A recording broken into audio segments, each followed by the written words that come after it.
Daniel Suarez is currently on one of the greatest career resurgences in NASCAR history. At one point, he was considered possibly one of the biggest busts in the last decade, but all of a sudden has now turned it around and has flipped the script from a bust into an underdog. What does the future hold for Daniel Suarez and Trackhouse Racing? Daniel Suarez grew up racing in Monterrey, Mexico, where his career began in 2002 at just the age of 8. First karts, then mid-stocks, and then the Mexico Series? Thanks to the Drive for Diversity program, he was able to compete in the Mexico Series in 2011, while simultaneously making starts in the K&N East and West Series as well. The Mexico Series saw him win 10 races in 4 seasons, while the K&N East Series saw him only win 3 races in 2 seasons. While still running in both series full-time in 2014, Joe Gibbs Racing decided to make Daniel Suarez one of their development drivers, and in 2014 made his Nationwide Series debut at Richmond. His first full-time gig in the top 3 series would come in the newly named Xfinity Series in 2015. While he may have notched 3 poles, 18 top 10s, and a 5th place points finish, 2015 was a mistake-filled year as well. But 2016 is where everything would come together. The massive improvements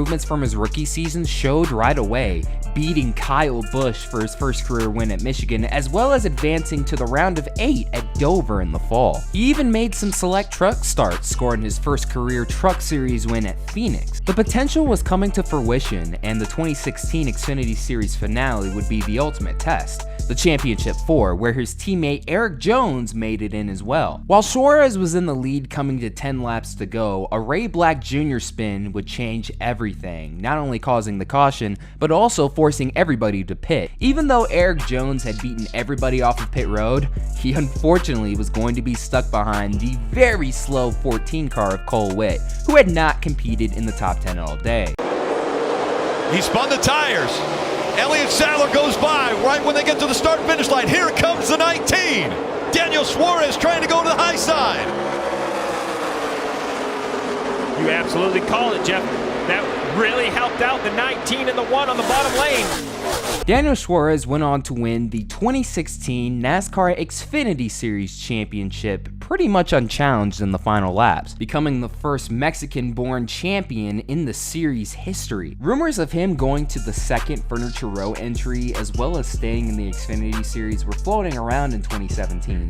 Then Carl Edwards happened. The shocking retirement of Carl Edwards, who was in the championship for a season prior, forced Daniel Suarez all of a sudden into one of the most coveted rides in NASCAR. And when I say coveted, I mean coveted at that time, because once the 2017 season started, a lot of mistakes began to rear its ugly head. Make no mistake, Suarez did have some moments from his rookie season, winning a stage at Watkins Glen, and earlier in the season scoring his first unofficial Cup Series win in the All-Star Open. But the team was a shell of what they were a season prior. Even though the driver had also changed, we didn't see changes within the team until the season started. The crew chief carousel began 5 races in, with Dave Rogers taking a leave of absence. Scott Graves was brought in to guide Suarez and the 19 team through the rest of 2017, but the overall performance wasn't there compared to 2016. In total, only 1 top 5, 12 top 10s, and a 20th place points finish. Going from the championship 4 to missing the playoffs entirely is rough. Once the 2018 season got kicked off, it was unfortunately looking like the same old song and dance from a season ago.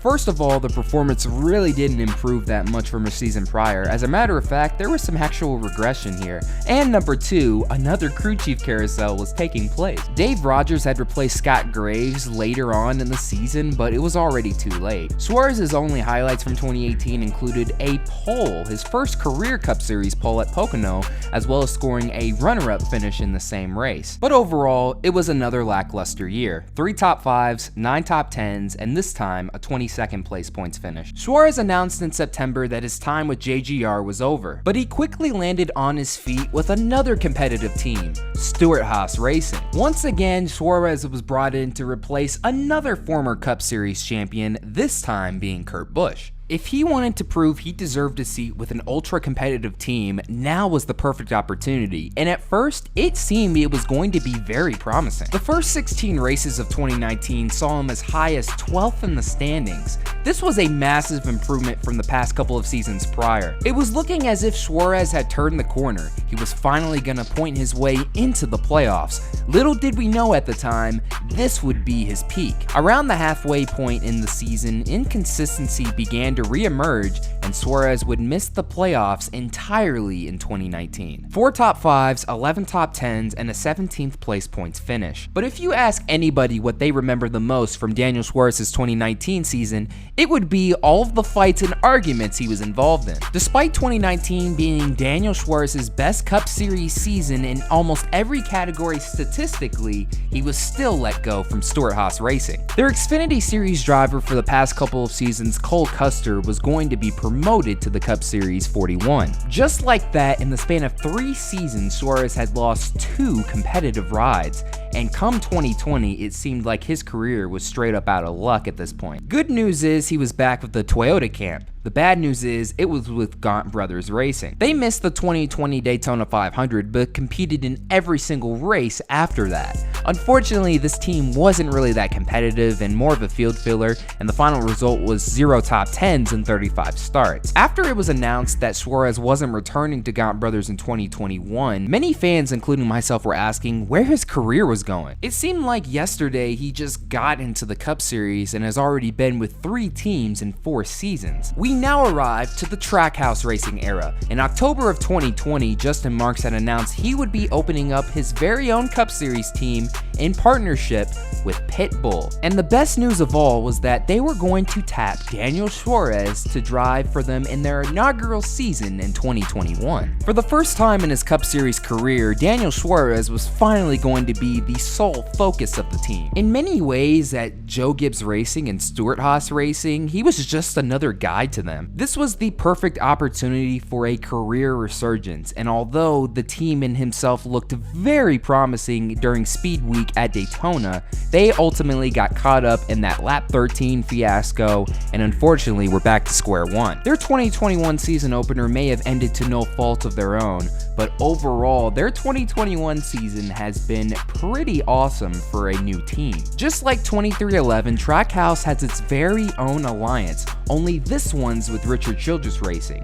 It's paid dividends in a lot of the races so far this season, but none more so than inaugural Dirt Bristol. Suarez had stated he really didn't do any sort of dirt racing up to this point. Then all of a sudden he's in the lead and held it for 58 laps. Also, let's not forget he was competing for the lead with former Cup Series champions Joey Logano and the guy who replaced him at Joe Gibbs Racing, Martin Truex Jr. At the end of the day, Suarez scored the team's first ever top 5 and his first top 5 in nearly 2 seasons. But once again, we have to remember this is a team in their first season.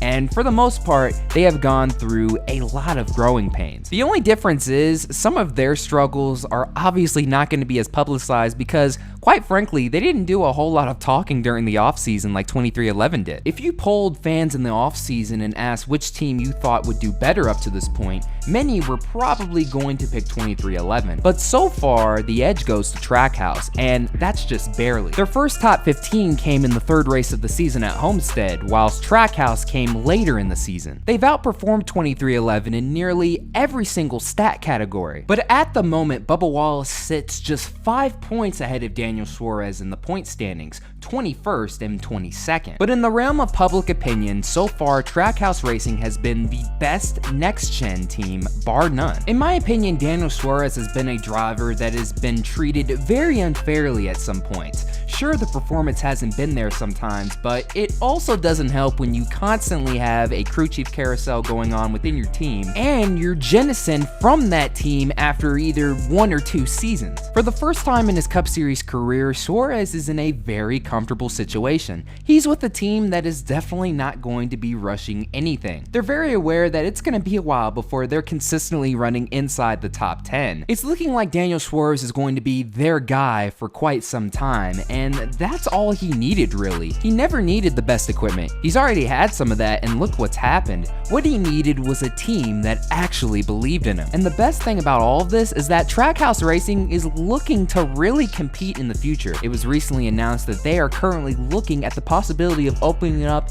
a second Trackhouse Racing entry. And just like 2311, they have Kurt Busch circled as a possible second driver. The battle of the next-gen teams with the upcoming next-gen car is going to be an interesting one to watch for years to come. Let me know down below what you think the future holds for both Daniel Suarez and Trackhouse Racing. And once again, that'll do it for another video. Thank you guys so much for watching. This is Black Flags Matter. Catch you next time.